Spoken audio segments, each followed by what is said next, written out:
À une époque où les matériaux et méthodes de construction évoluent pour augmenter la performance énergétique des bâtiments, où les habitats rentrent dans une ère de partage et de mutualisation des ressources, il est temps de repenser la manière d'aborder les usages de la ville durable. Des représentants de Bouygues Construction et de l'Office public d'aménagement et de construction de l'Isère nous expliquent leur nouvelle façon d'organiser et concevoir les lieux de vie. Nous les avons rencontrés à l'occasion de la dernière biennale de l'habitat durable de Grenoble. Le besoin de construction dans le monde est énorme, hein. L'ONU prévoit, je crois, entre 2 et 3 milliards d'habitants de plus dans les villes.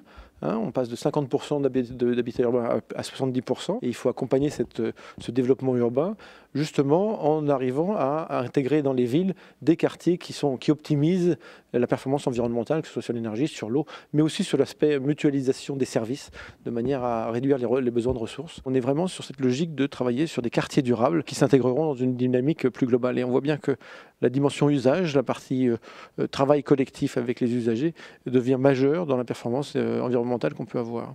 On s'est notamment rendu compte, suite à nos premières expériences en termes de HQE, haute qualité environnementale, qu'on avait toujours tendance à se dire, ben voilà, on a fait notre opération, on est content. Et en fait, quand on mesure après dans le temps, on n'atteint pas ses objectifs. Et donc, on essaie de mettre tout le monde autour de la table pour à la fois suivre ensemble ces objectifs et puis comprendre aussi le rôle de chacun, puisque finalement, les éventuelles dérives, elles ne sont pas imputables uniquement à une personne à un moment donné. Si dérive il y a, ça peut être peut-être qu'il y a eu un défaut de conception à un moment donné. Peut-être qu'aussi l'exploitant de chauffage, il n'a pas forcément bien pris en main les installations et qu'il peut régler ça différemment. Peut-être que l'habitant, il ouvre les fenêtres ou il demande une température de 22, 23, 24 degrés en hiver et ça a forcément une incidence sur les consommations.